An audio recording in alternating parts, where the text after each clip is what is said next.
ಆಕತ್ತಲ್ಲ ಹೇಳಿ ಆಕತಿಯ ಆಗ್ಲಿಲ್ಲ ಅಂದ್ರೆ ಕಟ್ಟಿ ತೊಗೊಂಬತ್ತ ಹಾಂ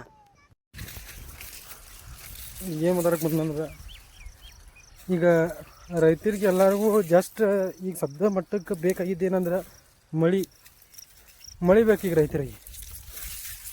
ಏನು ಬೇಡ ಈಗ ಮೊದಲು ಜಸ್ಟ್ ನಮಗೆ ಮಳೆ ಬೇಕಾಗೈತಿ. ಯಾಕಂದ್ರೆ ಬಿಸಿಲು ಜಾಸ್ತಿ ಆಗೋದ್ರಿಂದ ಭೂಮಿ ಕಾಯ್ತೈತಲ್ಲ, ದಿನ ನೀರು ಜಾಸ್ತಿ ಹಿಡಿಯತೈತಿ. 3-4 ಇಂಚ್ ನೀರಿದ್ರು 7-8 ಪಾಯಿಂಟ್ ಹೇಳ್ತಾವೆ ನಮ್ಮ ಕಡೆ. ಆ ನಮೂನಿ ಬಿಸಿಲು ಇಲ್ವಾ ಅಂತೇಳಿ ಇವತ್ತು ಮಳೆ ಆಗುವ ಸಂಭಾವನೆ ನಮ್ಮೂರಲ್ಲಿ ಜಾಸ್ತಿ ಇದೆ. 100ಕ್ಕೆ 90% ಮಳೆ ಆಗುತ್ತೆ. ನೋಡಿ ಮಳೆನೇ ಹೊಡಿತಿಲ್ಲಿ, ಮಳೆ ಪಕ್ಕ ಆಗುತ್ತೆ. ಮಳೆ ಪಕ್ಕ ಆಗುತ್ತೆ. ಮತ್ತು ಅವತ್ತೊಂದು ವಿಡಿಯೋ ಮಾಡಿದಿಲ್ಲ ಮಳೆ ಬೇಕು ಜಸ್ಟ್ ಅಂತ, ಮಳೆ ಪಕ್ಕ ಆಗುತ್ತೆ. ನೋಡಲಿ ಯಾವ ಥರ ಇದೆ. ತೆರವು ಮೇಸಿನ ಹಗಿ ಸಾಯ್ತಿದ್ದಾವೆ ಅವು, ಯಾಕಂದರೆ ಮಳೆ ಚೆನ್ನಾಗಿ ಆಗ್ತಾಯಿಲ್ಲ. ಮಳೆ ಚೆನ್ನಾಗಿ ಆಗ್ತಿಲ್ಲ ಅನ್ನೋದಕ್ಕಿಂತ ಮಳೆನೇ ಇಲ್ಲ ಇಲ್ಲಿ.